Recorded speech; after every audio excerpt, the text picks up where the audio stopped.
Grandes sistemas teológicos. Vamos a ver el primero.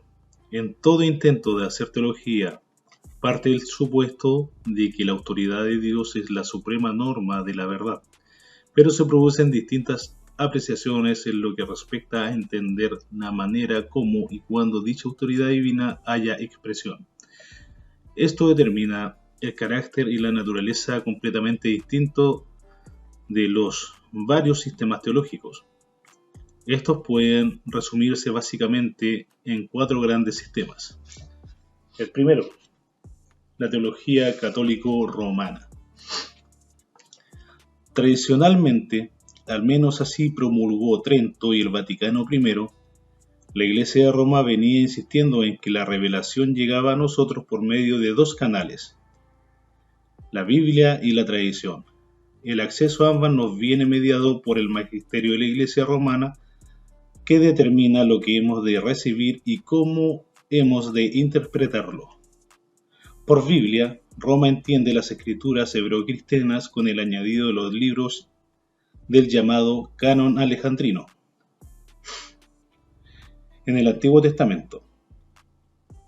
Por tradición, entiende las supuestas verdades reveladas pero no escritas sino transmitidas por vía oral y que han pasado hasta nosotros por medio de la Iglesia.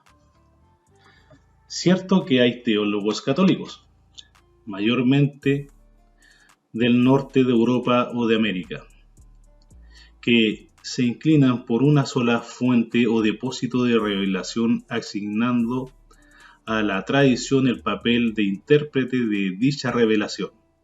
Esto ocurría sobre todo antes del Vaticano II.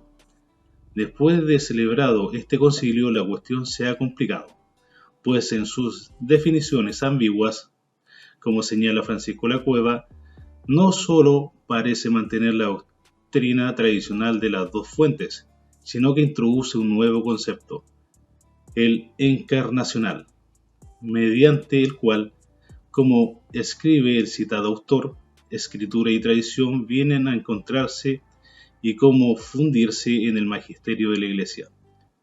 Aunque no es propiamente órgano de revelación, sí lo es de transmisión, órgano indispensable y prácticamente insustituible. La Iglesia romana a lo largo de los siglos ha ido promulgando definiciones infalibles que querían ser explicación de ciertos aspectos de la fe supuestamente implícitos antes en la creencia del pueblo de Dios. Estas definiciones atan al miembro de dicha iglesia con peligro de condenación si no las acata. Desde un punto de vista reformado evangélico, esta actitud ha cargado a dicha iglesia con un lastre de materiales extrabíblicos.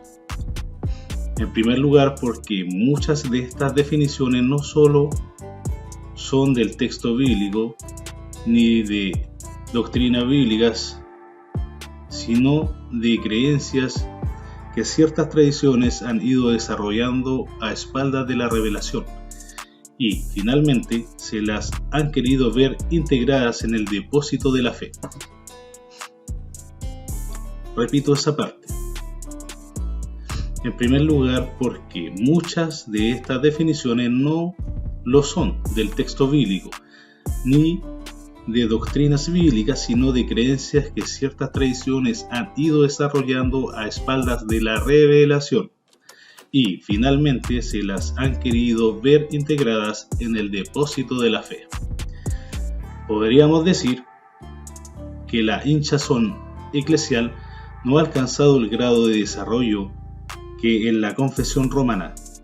Las iglesias orientales solo reconocen como infalibles las decisiones de los 7 primeros concilios tenidos por ecuménicos y rechaza la infalibilidad del obispo romano.